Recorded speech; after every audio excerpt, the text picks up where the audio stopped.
Hello, this is Bobby from Copel TV Repair. Today with a instructional, infomercial, shameless safe advertising video about our LG 50PM6700. And actually a lot of what I will say will be true for any TV which uses that same panel. It will be mostly LG and Xenos, but there will be other models. The panel will be PDP 50R 40,000. That panel uses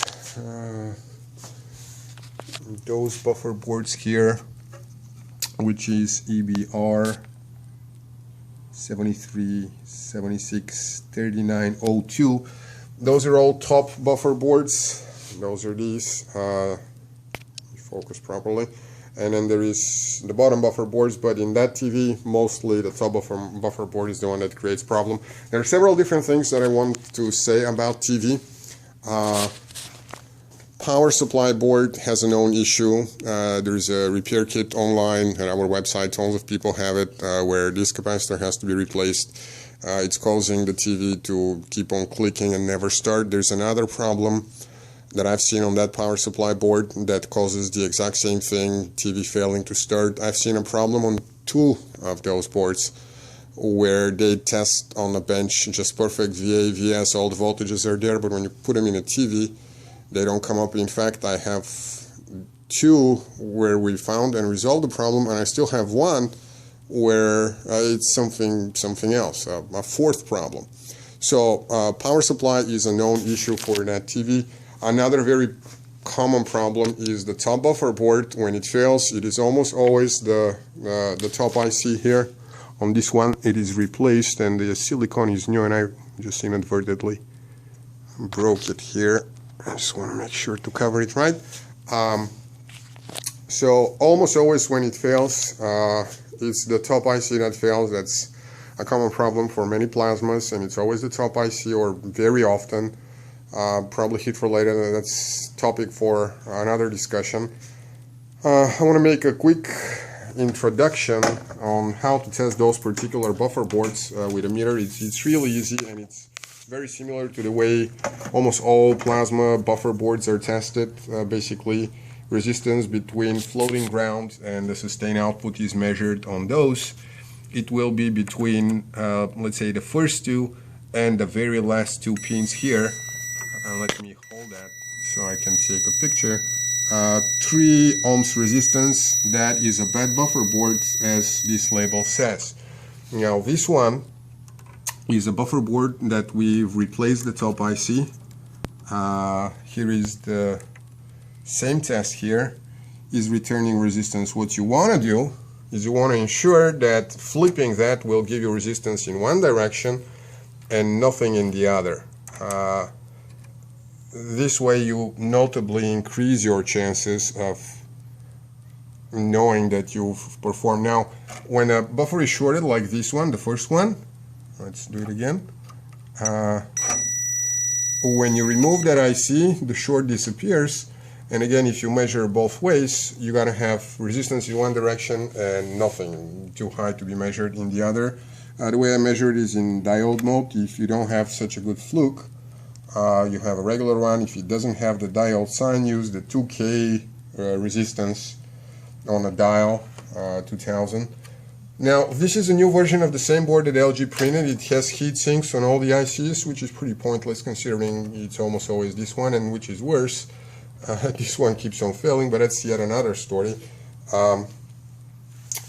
This test here, between VS and ground, the sustain and ground, is not 100%, but it's pretty darn close, meaning a buffer board can fail and can still have issues, may still not be showing image, but the problem, there might be another problem. Still 99% of the time, if not more, this is a very solid test. The ultimate test is when you don't have any suspicious resistance in both directions. You just put in a buffer. That's what we do here after we're done servicing. Put it in a TV and see whether it comes up and works fine. Which leads me to the last point of this test. Now, I want to use this to actually showcase a customer that we will be sending that particular board back to. That we can see. So I'm going to turn that on. When the buffer board is bad, oh, come on, all right. When the buffer board is bad, there will be nothing on the screen, very much like what you see here. It's entirely possible that that buffer board that is currently here just flipped out on me. I tested it a minute before I did the video, and let's see what the measures will do. Alright, last and first. 3 ohms. Well, busted. Which is fairly unfair considering I tested it multiple times before we did that, but hey, it happens. I will upload another video with a proper test that we will send back to the customer, but before I do that, there's two more things that I want to say about this TV. Number one, there is a known problem. To do things properly, I should just take this off and install the new one, put it in, turn it on, and see what happens. Show you what happens on the screen. What actually happens is this panel does develop a problem, and I believe this is the reason why this must have just failed on me. It does develop a problem where, in our case, it has an image here, which, let me take that off, which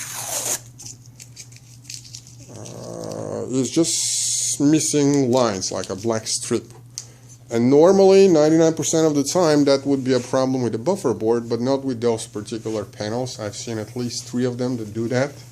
It is actually the panel, and the way I know is we ordered a bunch of new boards after having replaced and repaired many older ones. It is the exact same thing.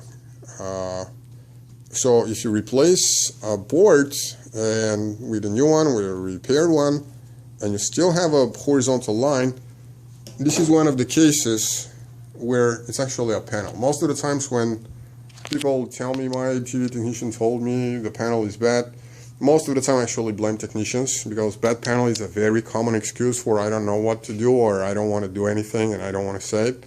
But this is one of the few times that I'm aware of where the panel is actually known to go bad. And the reason, sorry I say that, is because I've seen at least 3 different panels that do that. Here, customers' TVs that were brought here. This is one of the TVs that was left to us because it's not repairable. All that said, it's just, the last thing. While trying to unhook those, I actually accidentally cut. It's pretty hard to pull those off, and you can see where I taped scotch because it's very easy. That's actually the first suspicion when you have black horizontal lines. They can come up from cutting one of those when you try to pull them out. And on other TVs that we have, we put scotch tapes, and I've mentioned that in previous videos of ours. It's a good idea to do that, and it's the first place you want to check if you do have missing horizontal lines. But that wasn't the case here. I just cut off one this morning while preparing for this video.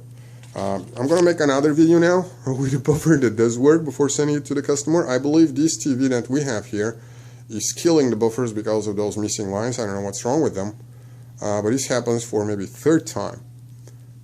So I will get to the bottom of that, but I will send the customer a board that does work. Alright, and I will make another video for it. Thanks.